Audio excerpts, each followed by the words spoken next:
এটা ছিল 1 জানুয়ারি new year celebration, রিওর অন্নপ্রাশনের ঠিক আগের দিন। আমরা সবাই মিলে ঠিক করেছিলাম যে অন্নপ্রাশনের আগের দিন আমরা একটা কীর্তনের আয়োজন করব, কারণ নিউ ইয়ারে ভজন কীর্তন করতে পারা এবং ঠিক অন্নপ্রাশনের আগের সন্ধ্যায় ভজন কীর্তন সত্যি খুব ভালো একটা ব্যাপার। আসলে রিও জন্মাবার আগেই, আমার পেটে আসার আগেই আমি বৃন্দাবনে গিয়ে ঈশ্বরের কাছে প্রার্থনা করে এসেছিলাম, এবং তারপরে রিও যখন আমার পেটে ছিল তখনই আমি মনে মনে ঠিক করেছিলাম যে রিওর যে কোনো কাজ শুরু হওয়ার আগে জীবনের আমি আগে বৃন্দাবনে ঈশ্বরকে দর্শন করে আসবো, রিওকে নিয়ে তারপরেই তার শুভ যত কাজ আছে শুরু হবে। ঠিক তাই করেছিলাম। রিওর ঠিক 4 মাসে আমরা চলে গিয়েছিলাম বৃন্দাবনে, এবং সেখানে পুজো দিয়ে আসবার পরে এই 6 মাসের মাথায় এই অন্নপ্রাশন ঠিক হয়। আর অন্নপ্রাশনটা খুব ভালোভাবেই কেটেছে, এবং যা যা চেয়েছিলাম ঠিক সেইভাবেই হয়েছে। এটা ছিল অন্নপ্রাশনের আগের দিন সন্ধ্যেবেলা। তো সবাই কীর্তনে মেতে উঠেছে।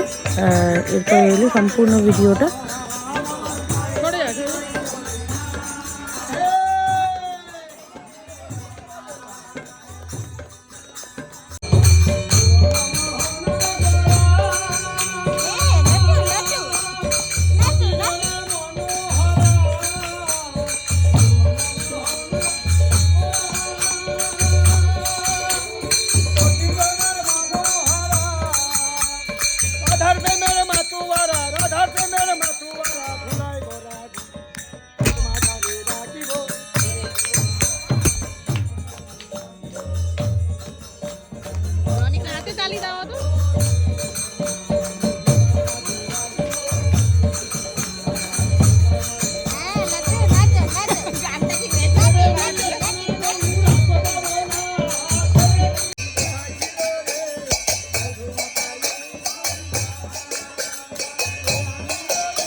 বাড়ির সমস্ত সদস্যরা এবং যারা যারা রিলেটিভস এসেছিলেন অন্নপ্রাশনে, তারা প্রত্যেকে দেখুন একদম কীর্তনে মেতে উঠেছে। আর এইভাবে একটা বছরের শুরুর দিন কাটা এরকম পজিটিভভাবে সত্যি খুব আশীর্বাদের।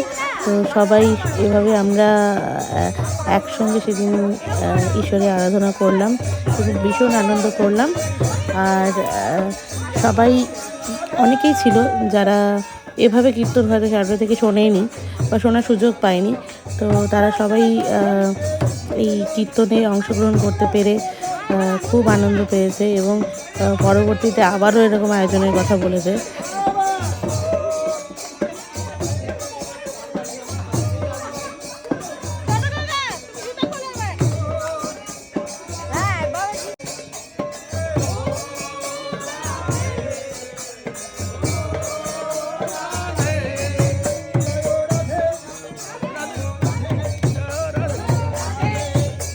আর এই রাতি কালার শাড়ি পরা হচ্ছে আমার শাশুড়ি মা, তিনিও বেশ এবারে আনন্দে একেবারে দেখতে পাচ্ছেন। তো সবাই মিলে খুব ভালো গেল দিনটি। আর তার সাথে পরের দিনের আয়োজন সব মিলে খুব একটা দারুণ ব্যাপার। আর এরপরেই ছিল খিচুড়ির আয়োজন, কিছু সামান্য খাওয়ার দাওয়ারের আয়োজন। এইভাবে সম্পূর্ণ দিনটি আমাদের খুব ভালোভাবে কেটে